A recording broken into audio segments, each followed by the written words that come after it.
So what are we looking at today, guys? Well, you can see it there on the table in front of you. This is that GIL HIBBEN belt dagger that I have that was a gift to me from my buddy Tino.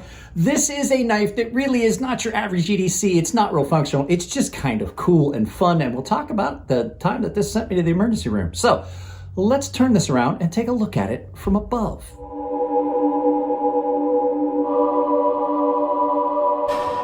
So guys, like I said in the intro, this is a lot of fun. This is the GIL HIBBEN belt dagger. So this is a belt buckle push dagger.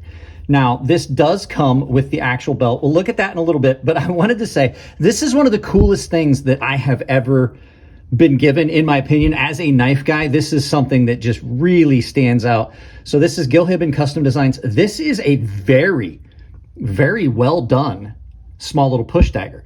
Now, it does have some issues. We'll talk about that later. We'll talk about the good things and the bad things about this.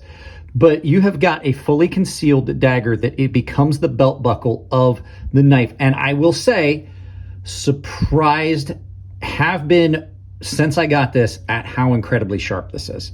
I have cut myself with this several times, and I don't mean like, oh, I nicked myself. I mean like that probably needed a stitch or two. It is razor sharp, and it's just a cool little package. So you're just looking at just unknown steel. It's just GH5010. That might be a model number. That could be the stainless that it's made out of. And then it just has a little stud built into it for this. This is not going to be a real long video, so we're going to look at it. Good things about this: it is 100% concealable. Let me grab the belt and I'll show you what I mean. Please forgive the lighting. The belt is going to cause shadows and issues. So it comes with this actual belt that has a built-in sheath on it. It is an actual leather belt, and you can wear it as a belt. We'll talk about some of the downsides to all this in a little bit. But the knife goes in the sheath. You pull that piece of leather down, and then simply push that through, and you have got, let me get this. This belt is just like, it's an anaconda just flopping all over the place. It's a very stiff belt, let me say that. Let me get that. There we go. Now we're in position. So you basically have a complete hidden dagger. The belt will come through, and then you basically just pull your belt through, come up through here, and then latch it up just like this. Allow me to demonstrate, just like an actual belt, like a real belt, any other belt. And then that is your belt buckle. So there you go. Now it's concealed. No one really knows. You can't look at that and say, hey, that looks like a knife. So it is 100% concealable. It's a novel idea and concept. I dig it. I think it's fun and clever. It's not something I recommend. So, but like I said, you just simply pull that up, pull the knife out of the belt, and it's out of its sheath, and you have a push dagger. So clever, clever, clever. Now, let's go ahead and we'll talk about some of the downsides of this, because like I said, there's the cool factor, and then there's the reality of it. First and foremost is the belt. This is not a good belt. Like, it's not like a quality belt. It's kind of cheap. It comes down to, I've never had a belt that did this, except for like a gun belt when we used to do Frontier days, like an old school, like actual gun belt. This is not a good belt. It's really stiff. It doesn't want to break in. I don't honestly know if it's actual leather, but it definitely is really stiff. The fact that the belt, the fact that the belt comes down to this weird angle means that there's not very much material for the belt in places, and you wind up with, that winds up digging into your side. So the belt is the first issue. The second issue is also with the belt, but not the belt itself. It's the deployment of this. So if you were going to try and carry this as a self-defense tool, you have to unbuckle your belt, and then you have to pull up on that, and that's really, really, really stiff. And then pull the knife out, and then you've got the knife, and then your belt is just slinging around loose. So there's the issues with the belt and the deployment. The big issue with this is ergonomically, this thing is a nightmare. This thing is the most uncomfortable knife in my collection. There is no comfortable way to hold it. There's no real good way to get on it except like that. You can't get in here. You can't do it from this side because then it's awkward. This is in the way, like no matter what you try and do, because of the weird curvature of it, it is very, very awkward. Like that maybe is a little bit better, but that's not how you're going to pull it out of the belt. You're going to pull it out of the belt and have it like this. The other thing I actually had to make an emergency room trip because of this. Now, I mentioned it in a live feed. I never mentioned it because I wanted to talk about it in the video.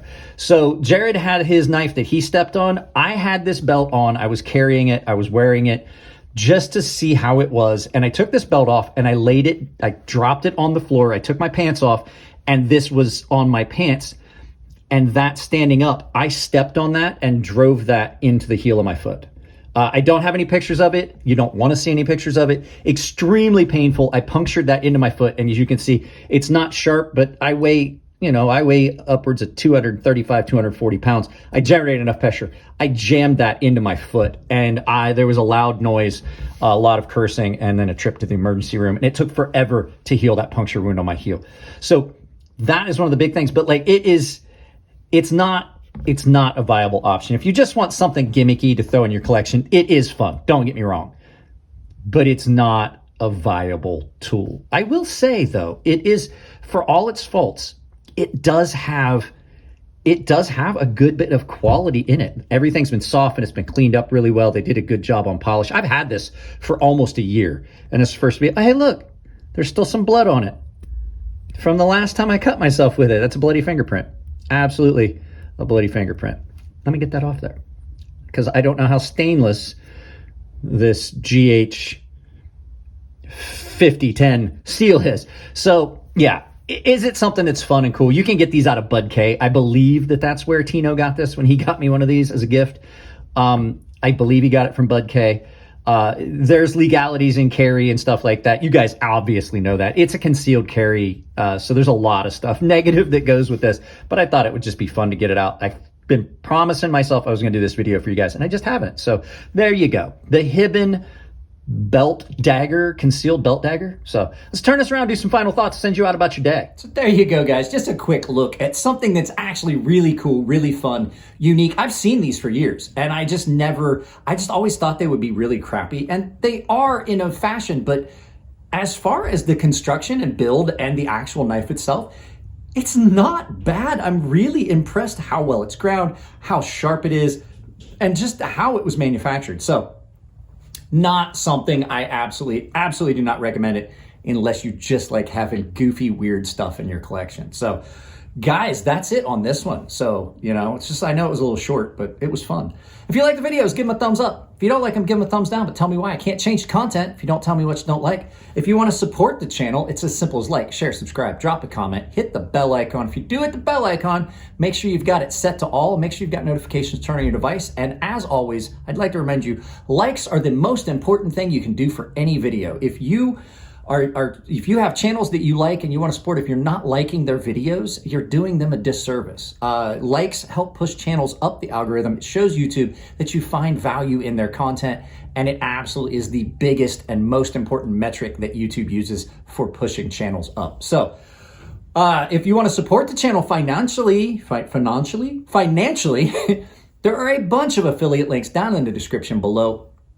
All of them support the channel directly. It doesn't cost you anything at checkout. The Amazon links are simply there as a door to my affiliate store. So even if you're not going to purchase the items that I have listed below, if you click on any of them, anything you're going to purchase on Amazon, if you use one of my affiliate links, I still get credit for it. Doesn't cost you anything. They pay me a little bit. Coffee Brand Coffee, if you use my affiliate, you get 5% off some of the best coffee that I have had, honestly. And they have got right now for Valentine's Day, Valentine's gift boxes. I got one for my wife, so keep it a secret. Don't tell my wife. So there you go, guys. Other ways that you can do it, if you want, there is a merchandise store down below where I can save you 10% with my coupon code CrazySharp, capital C, capital S, all one word. And I have got a membership down below. It's all tier-based. All the members have access to my Gilded server, which is just like Discord. Baseline and premium members are automatically entered into giveaways I do on the Discord server. And the premium tier members have access to a sharpening tutorial series that I've built and done here on YouTube that's behind that paywall. Guys, that's it. I love you all. Keep it clean in the comments. It makes sure that everyone sees your comments, and it makes it easier to moderate the channel. If it's your birthday, happy birthday, and I'll see you in the next video.